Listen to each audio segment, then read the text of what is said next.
So today I'll be reviewing Pokémon Journeys episode 90, Dialga Palkia, the Space-Time Showdowns. In this episode we get the end of the winter special featuring Dialga and Palkia, and Ash and the others traveling through the multiverse. So getting right into it, the episode starts off with Ash and Chloe meeting the alternate version of Ash, and after the introductions we learn that his Pikachu turned into a Pichu due to time turning backwards. So they all head to Samgen Town to meet with Professor Rowan. I also noticed that the other Ash is scared of Gengar, meaning that he likely doesn't have one. So when they get to the Pokemon Center, they find Go and Dawn, and we kind of get this Among Us moment where we're trying to figure out what's going on with Professor Rowan, since James literally had a 10 out of 10 disguise. But after they revealed themselves, Ash and Go try to battle Meowth, but they can't since Pikachu and Cinderace unevolved due to time being reverted. So they're forced to return their Pokemon. Then Professor Rowan warns them that people are being rewinded too, so they decide that they need to go talk to Dialga and Palkia, and to do that they need to go to Spirit Pillar on Mount Coronet. So Ash calls Gengar and Dragonite to help him out, but they de-evolve into Haunter and Dragonite. So for everyone who wanted Ash to have a Haunter, there it is. Luckily Go's Flygon and Aerodactyl are fine, but since there aren't enough ride Pokemon for everyone, alternate Ash and Dawn are left behind. And based on their interactions with each other, it seems like alternate Ash and Dawn don't really know each other, which I thought was interesting.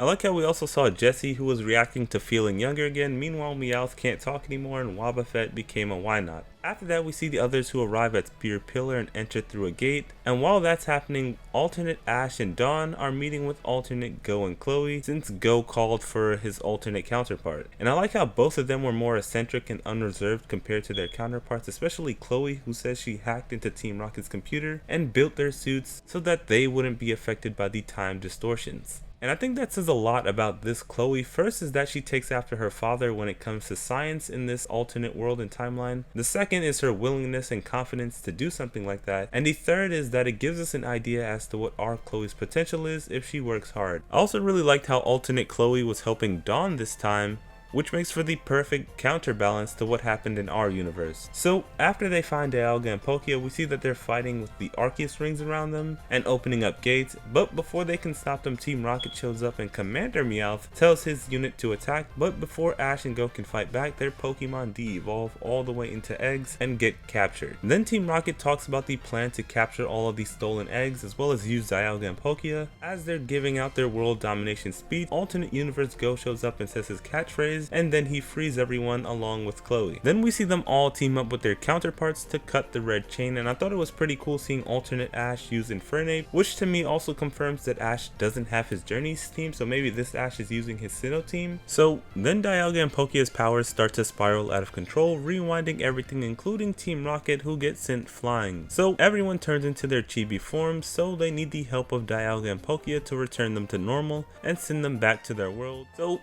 in short, they end up wishing and praying to Arceus to help them fix all of this, and Arceus shines his golden light in his image and frees Dialga and Palkia and sends everyone back and returns them to normal. After that, everyone says goodbye to their counterparts, and Go says that they should come to our world, and Chloe says that she wishes they could talk more, and alternate Chloe replies by saying the net may just connect us yet, which is either just a clever line or it could mean that she may find a way to communicate with them through the internet. And the episode ends with all of them running towards Cynthia at the Canalave library. So first I'll give you my thoughts on the episode, then I'll give you my thoughts on the special in general. So to give you my thoughts on this episode, I thought it was pretty straightforward. I don't know what I was expecting for the ending, but that wasn't it. I've said this before, but I think these specials need to be 3 to 4 episode arcs so that the endings aren't rushed. This is a long running series, so they have plenty of time to use it, so I only wish they would use more time so we don't get rushed endings like this one. It all made sense, but they probably could have found a different way out of it. Overall, I think this was a pretty cool special. I really enjoyed seeing everyone and their counterparts. I also really like how everyone from the main cast felt equally involved in this special, even though it just started off about Dawn. When it comes to the overall plot, I thought this was a pretty interesting way to bring together an alternate world plotline. I always love these plot lines in anime or any other form of fiction. I only wish we could have learned more about everyone's counterparts, like what Ash, Go, and Chloe do in this alternate world. I think that's a major missed opportunity, and I'm surprised we didn't learn anything about alternate Ash at all. I also really wanted to learn more about Dawn and her Pokemon League journey, but chances are we won't get that.